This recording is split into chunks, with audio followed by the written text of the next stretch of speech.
반갑습니다. 김무환 목사입니다. 말씀 산책으로 함께 나아갑시다. 오늘은 제가 창세기 5장 1절과 24절 말씀을 봉독해 드리겠습니다. 이것은 아담의 계보를 적은 책이니라. 하나님이 이 사람을 창조하실 때에 하나님의 모양대로 지으시되. 그리고 24절 말씀입니다. 에녹이 하나님과 동행하더니 하나님이 그를 데려갔으므로 세상에 있지 아니하였더라. 우리가 잘 아는 탈무드에 보면 오래 사는 것보다 더 중요한 것은 잘 사는 것이고, 잘 사는 것보다 더 중요한 것은 무엇을 남기고 가는 것인가 입니다. 창세기 5장에 성경의 최초로 아담의 족보가 소개됩니다. 많은 인물들이 소개되는데 그들은 한결같이 오래 살고 죽었다는 겁니다. 그런데 성경이 기록돼 우리에게 전해주면 그들이 오래 살고 죽었다라고 하는 것을 우리에게 알게 하려고 성경에 기록하지는 않았을 겁니다. 아담을 지으신 하나님께서 하나님의 뜻이 아담 이후에 후손들에게 어떻게 계승되었는지의 의미와 목적을 두었다고 볼 수 있습니다. 하나님께서 우리가 살다가 떠난 자리에서 우리 후손에게 남기기를 기대하신 유산은 무엇이겠습니까? 청교도인들은 재산을 유산으로 남기지 말라, 가치를 유산으로 남기라라는 유명한 말을 그들의 삶의 중요한 철학으로, 인생의 격언으로 여겼다고 합니다.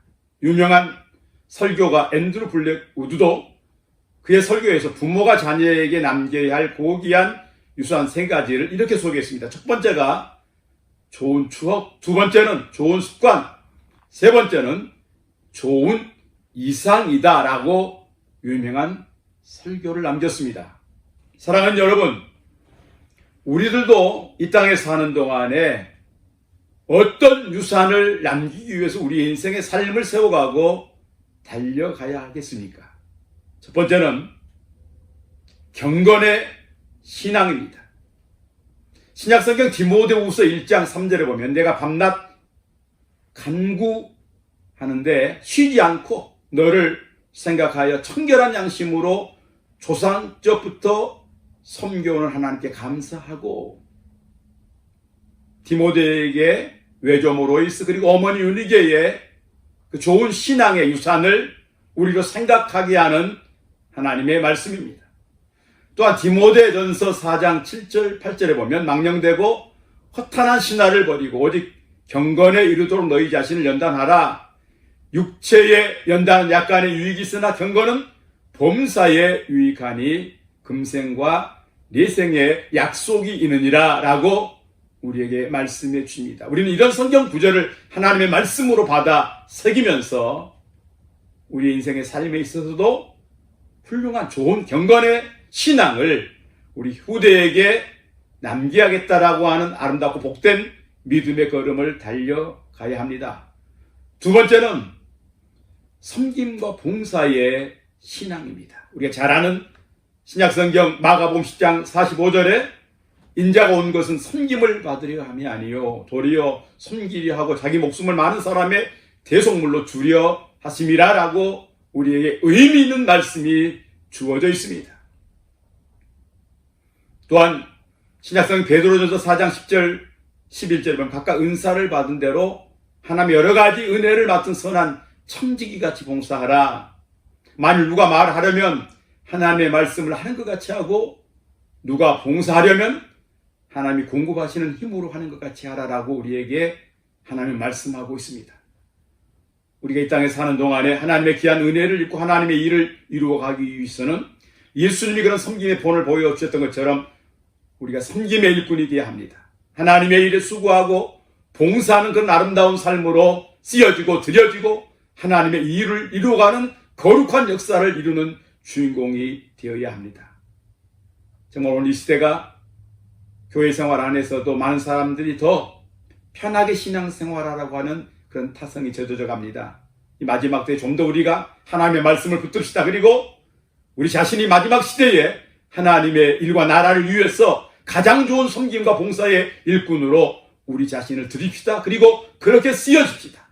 그리고 하나님의 일을 이루어가는 행복자들로 살아갈 수 있기를 주의 이름으로 축복합니다. 세 번째는 영생의 신앙입니다. 창세기 5장에 나타난 아담의 족보를 읽으면서 인상적인 표현은 죽었더라입니다. 다들 오래 살았지만 다 죽었습니다. 오늘 본문의 쟁점 인물은 에녹입니다. 그는 죽음을 보지 않고 하나님께로 옮겨갔습니다. 그는 처음으로 죽음이라는 인생의 운명을 극복한 사람의 표상이 되었습니다. 믿음으로 사는 사람들, 그들에게 주어진 가장 놀라운 성경의 약속은 그들이 죽음을 극복할 수 있었다는 것입니다. 죽음은 가장 보편적인 사실이지만 우리가 죽음의 운명에 매일 필요는 전혀 없다고 저는 생각합니다. 우리에게 주어진 히브리서 9장 27절에 보면 한 번 죽는 것은 사람에게 정하신 것이요 그 후에는 심판이 있으리니 라고 말씀합니다. 분명히 한 번 죽습니다. 그 후에 우리 인생에게는 심판이 있음을 말씀하는 성경입니다. 그런데 그 심판에 대해서 요한계시록 20장 12절에 보면 또 내가 보니 죽은 자들이 큰 자나 작은 자나 그 보좌 앞에 서 있는데 책들이 펴있고 또 다른 책이 펴졌으니 곧 생명책이라 죽은 자들이 자기 행위를 따라 책들에 기록된 대로 심판을 받으니 라고 말씀하고 있고 요한계시록 20장 좀 내려가서 15절에 보면 누구든지 생명책에 기록되지 못한 자는 불못에 던져지더라 라고 말씀합니다. 사랑하는 여러분, 우리가 이 땅에 태어나서 인생을 한번 삽니다. 그래서 우리 인생을 일생이란 표현을 합니다. 참 우리의 인생이 빨리 지나갑니다. 언젠가는 우리도 성경이 말씀한 대로 죽음이라고 하는 상황에 우리가 처하게 될 겁니다. 그러나 그 후에 심판이 있습니다. 그런데 우리에게 주어진 성경 말씀 가운데 저는 이 말씀의 의미와 가치를 너무너무 소중하게 믿고 확신하고 이 믿음의 역사를 행복하게 달려가기를 유엔을 기도합니다. 요한복음 5장 24절 내가 진실로 너에게 이르노니 내 말을 듣고 또 나 보내신 이를 믿는 자는 영생을 얻었고 심판에 이르지 아니하나니 사망에서 생명으로 옮겼느니라. 이미 우리는 죄로 말미암아 사망에 처한 자들이 있지만 하나님의 은혜는 우리의 구원의 주 예수 그리스도를 땅에 보내셨습니다. 예수를 믿을 때에 우리가 영생을 얻습니다. 사망의 자리에서 생명으로 옮겨지는 그런 은혜를 하나님으로부터 받습니다. 사랑하는 여러분, 오늘 이 땅에 사는 우리의 삶이 행복했으면 좋겠습니다. 그리고 가장 귀하고 아름다운 유산을 남길 수 있는 그런 멋지고 아름답고 가장 복된 인생과 신앙을 달려가는 우리 모두가 되기를 바랍니다. 경건의 신앙, 섬김과 봉사의 신앙, 영생의 신앙 확신합시다. 그리고 이 신앙을 가장 복되게 우리 후대에 물려줍시다. 할렐루야!